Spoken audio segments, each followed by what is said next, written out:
नांदेड़ में मीडिया से बातचीत के दौरान उद्योग मंत्री उदय सामंत ने मराठा आरक्षण आंदोलन के बाद जारी कुछ जाति प्रमाण पत्रों पर उठे विवाद को लेकर प्रतिक्रिया दी है। उन्होंने कहा कि यदि इन प्रमाण पत्रों को लेकर कोई शंका है तो मुख्यमंत्री और उप मुख्यमंत्री से चर्चा कर उचित समाधान निकाला जाएगा। साथ ही मराठवाड़ा में जाति पड़ताल समिति द्वारा कुछ जाति प्रमाण पत्रों को अवैध ठहराए जाने की जानकारी भी सामने आई है। इस मामले को लेकर सरकार ने कानून के दायरे में उचित निर्णय का भरोसा भी दिलाया है। आंदोलनाच्या नंतर जी काही दाखले देण्याची प्रक्रिया सुरू होती ती सुरू आहे, परंतु त्याच्यामध्ये जर काही शंका निर्माण झाली असेल तर त्या समितीवर मी देखील आहे आणि समितीचे अध्यक्ष विखे पाटील साहेब आहेत। ते विखे पाटील साहेबांशी मी आताच चर्चा करेन, आवश्यकता भासली तर माननीय एकनाथ शिंदे साहेबांची चर्चा करेन, देवेंद्रजी फडणवीस साहेबांची चर्चा करेन आणि याच्यातनं आम्ही अपेक्षित असलेला मार्ग काढू।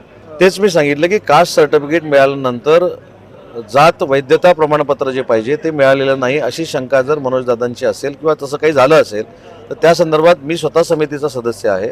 मी विखे पाटील साहेबांची चर्चा करेन, वेळ पडली तर उपमुख्यमंत्री एकनाथ शिंदे साहेबांची चर्चा करेन, देवेंद्रजी फडणवीस साहेबांची मुख्यमंत्री म्हणून चर्चा करेन, परंतु याच्यातनं योग्य तो मार्ग काढू। नाही म्हणून मी सांगितलं की त्याच्यामध्ये मी स्वतः सदस्य आहे, आम्ही त्याच्यावर जरा चर्चा करतो, त्याच्यावर अभ्यास करतो, ते तसं का झालं असेल तर ते का झालंय हे थेट आता त्याच्यावर उत्तर देणं हे अपेक्षित नाही, कारण त्याच्यातनं काही फार संवेदनशील तो विषय आहे, त्याच्यावर मी काहीतरी माहिती नसताना बोलणं हे देखील योग्य नाही। मी या सगळ्या प्रकरणाची चौकशी करतो, त्याच्यातनं माहिती घेतो, विखे पाटील साहेबांशी बोलतो आणि मुख्यमंत्री आणि उपमुख्यमंत्र्यांशी देखील बोलतो। नाशिकमध्ये अनेक उद्योजक संघटना आहेत, मोठमोठ्या उद्योजक संघटना आहेत। नाशिक मुंबई रस्ता हा MIDCशी माझा संबंधित येत नाही, पण नाशिकच्या उद्योजकांना जे आवश्यक इन्फ्रास्ट्रक्चर पाहिजे होतं ते प्रामाणिकपणाने देण्याचा माझ्यासारख्या कार्यकर्त्यांनी प्रयत्न केलेला आहे।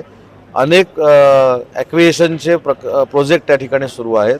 महिंद्रासारखी मोठी कंपनी त्या ठिकाणी आणण्याचा आम्ही प्रयत्न करतोय, परंतु एखाद्या असोसिएशनचा जर गैरसमज झाला असेल तर मी नक्की बोलून किंवा मी तिथे जाऊन त्यांचा तो दूर करेन। MIDCतले रस्ते आणि सार्वजनिक बांधकाम विभागाचे रस्ते हे दोन भाग आहेत। मुंबई टू नाशिक हा रस्ता हा माझ्या विभागाकडे येत नाही, MIDCच्या अंतर्गत रस्ते हे माझ्या विभागाकडे येतात।